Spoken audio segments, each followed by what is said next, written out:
Now, quarterbacks often get confused here when it comes to fantasy. Who are the best 5 quarterbacks? That's not what this is about.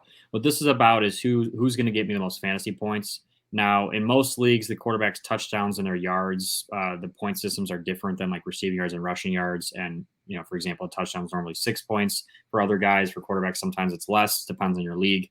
But what you have to look at here is opportunities to run the ball. Are they going to consistently put up ridiculous numbers in the passing game? And are they going to turn the ball over? Right. And also, what kind of games are they going to be in? Right. You want shootout games. You want, you don't want to blow everybody out. You want to be in these close games where they're consistently putting up numbers. You don't want teams that run the ball heavy to the running backs. So Trevor Lawrence is a guy. I think the Jags will throw the ball a lot. Right, Doug Peterson, he likes to throw the ball. A lot of different weapons. They clearly invested in their passing game. They do have a couple good running backs, but Trevor Lawrence also has the ability to scramble and run. So I've added him in this list because I think he will get you some rushing yards. He'll throw for a lot of yards, and I think he'll throw a lot of touchdowns. 4, I have Justin Herbert. Same thing. Something about the Chargers wanting to throw the ball. They throw it a lot on 2nd and short, 3rd and short. They take a lot of shots down the field. He's got a huge arm. He's capable of that home run touchdown kind of play at any moment of any game. And they give him opportunities to do that far more often than pretty much any other quarterback in the league. And so I think for that reason, he's a safe pick. He's a good guy to have. Not to mention he also can move around and run. And he's been very consistent, and he's almost always in close games because for some reason the Chargers can't figure out how to just like put games away. So he's almost always in close games. He's been in some of the best games the last couple of years that we've watched, most entertaining games. And I don't know why. It's just something about the Chargers. So he's a good guy to have. 3, I have Mahomes. Mahomes is not going to look to run very often. He will do it more than other quarterbacks, but he's going to put up so many goddamn passing yards. It's ridiculous. And he's going to throw for more than 2 touchdowns in almost every single game he'll play. So very, very safe pick. You cannot go wrong drafting the best player in the NFL. At 2, I have Jalen Hurts, mostly because of the ability to run the ball, but also, like John said when he mentioned A.J. Brown, they're going to load the box a lot of times against the Eagles, and so that gives very favorable play-action matchups for A.J. Brown, Devontae Smith, throwing the ball in the backfield to DeAndre Swift, guys like that. Dallas Goedert, another tight end. Like, he's got weapons all around him, and they're going to all have favorable matchups because of his ability and their team's ability to run the ball. So not only that's a double whammy with Jalen Hurts. He's going to run the ball. He gets those quarterback sneak touchdowns. Those add up. And obviously, he's going to have favorable matchups down the field throwing the ball. So I really like him in fantasy this year. And the number 1, Superman himself, Josh Allen. I've been kind of off the Josh Allen wagon a little bit this offseason. If you followed this podcast last year, you would have thought I was maybe homosexual for him. I'm not, just for the record.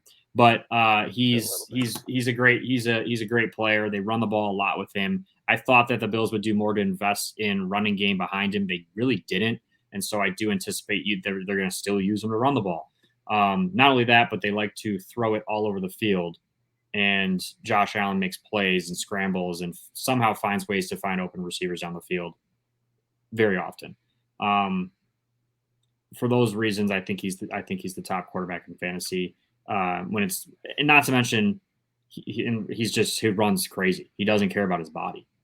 Like, he's going to jump over people. He'll run over people. If it's, if they're on the 11-yard line and they need 11 yards and it's 3rd down, he will do whatever it takes to try to get in the end zone. He's not going to run out of bounds. He's not going to, he's just a different kind of player that you don't see in the NFL very often. He is going to have to chill on that a little bit. I agree, but he hasn't shown any signs of slowing down in that manner. So right. I love it. He's a great guy to have on your roster for the combination of rushing yards and also just ridiculous amount of passing attempts. Totally. I'm going to kind of breeze through mine because a very similar list. So the one person I'll talk at length about being the top 5 is Lamar Jackson. I feel stronger and stronger about the fact that the Baltimore Ravens are setting up a situation where MVP caliber Lamar Jackson is going to be back this year.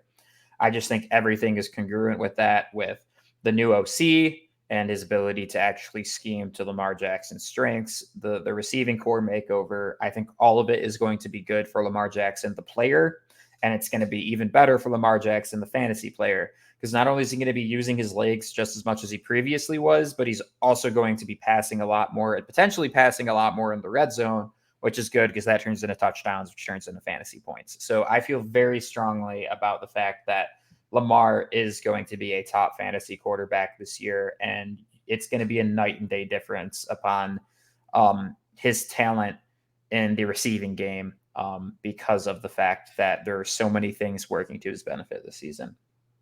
Justin Herbert, laser cannon of an arm in a lot of shootouts, what Mark said. Patrick Mahomes, laser cannon of an arm, best quarterback in the league. A lot of shootouts. A lot of shootouts, right? I mean, AFC West quarterbacks, I guess, in general, unless you're, Jimmy Garoppolo and the He Raiders. said it in the quarterback documentary. He's like, hey, I have to keep it close. I mean, I got to keep the people entertained. He goes, I'm an entertainer. I gotta love it. Josh Allen, and look, our rankings here are reversed between Josh Allen and Jalen Hurts, but I feel the exact same way about it that Mark did. And look, I mean, Hurts is Lamar Jackson, except there's less doubt and uncertainty around, the ability to run the ball and pass, because we saw it all season last season. And those QB sneaks, those 1-yard situations also work to his benefit because they did do that a decent amount in the red zone.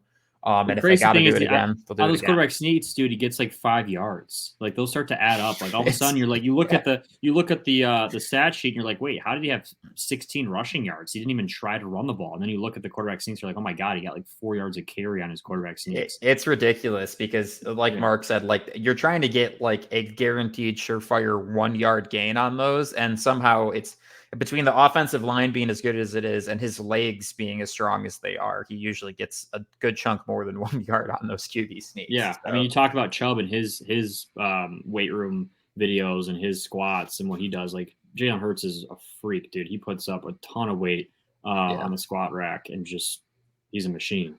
Absolutely. It's no joke for sure.